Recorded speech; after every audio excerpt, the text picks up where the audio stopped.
បានសូមជម្រាបសួរខ្ញុំចង់ឲ្យប្រិយមិត្តរៀនអំពីការឈូសម៉ាស៊ីនទូរស័ព្ទ Samsung បាទ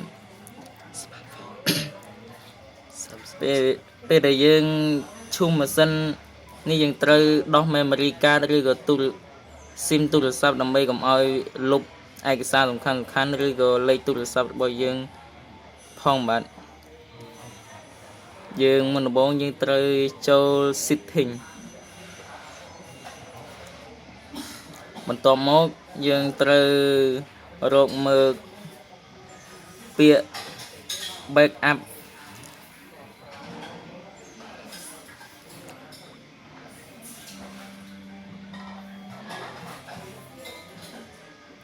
នេះបាទពាក្យ backup and reset យើងចុចលើវាទៅ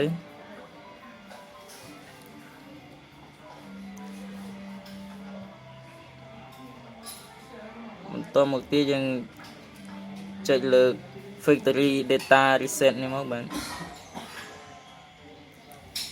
reset device delete all សូមរងចាំវាបន្តិចទៀតទៅបាទ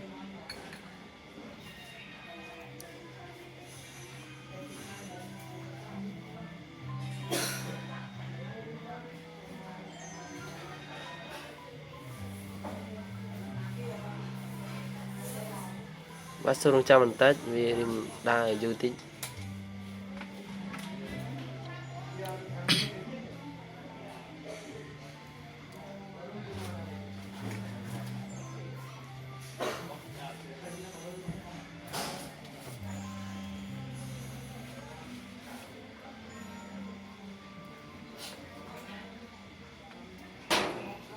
រងចាំបន្តិច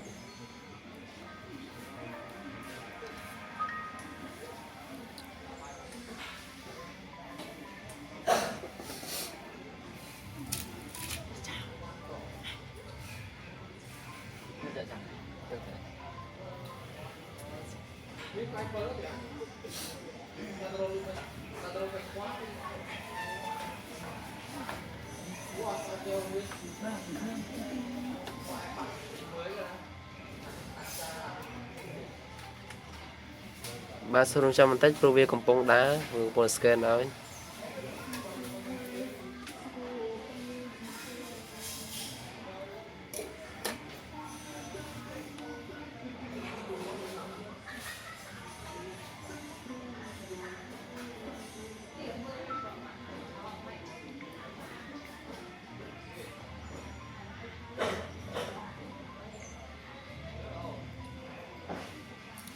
បាទសូមរងចាំតិចទៅវាកំពុងតែ format memory ក្នុងទូរស័ព្ទរបស់យើងទាំងអស់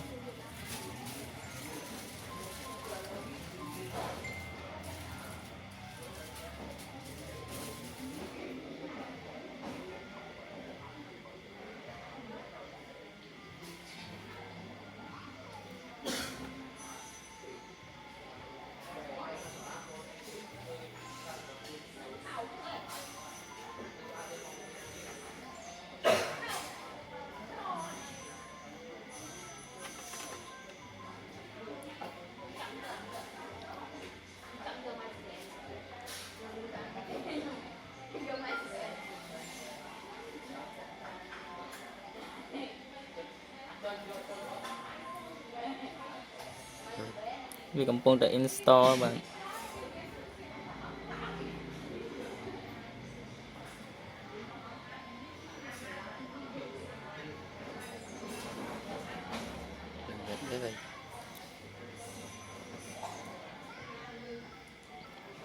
បាទនៅពេលនេះវាចេញហើយគឺវាឲ្យយើងជ្រើសរើសយកភាសាបាទយើងចុចលើនេះទៅយើងមើលទៅភាសាណាដែលយើងចេះដូច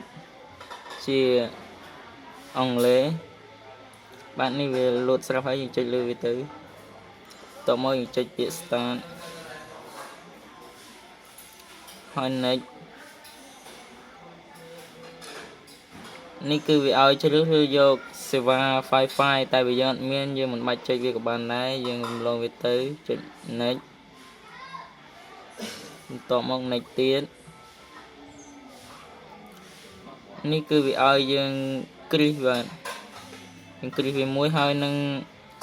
រង្វង់មូល yes ឬ no នេះយើងយកមួយណាក៏បានដែរតែយើងយក no តមក next ទៀតយើងយក no តមកយើងយក not now យក next នេះគឺវាឲ្យបំពេញឈ្មោះម៉ាកទូរស័ព្ទរបស់យើងបើយើងមិនបំពេញវាក៏បានដែរយើងចុចរំលងវាទៅតមកយើងយក skip ទៀត skip ហើយយកពាក្យ finish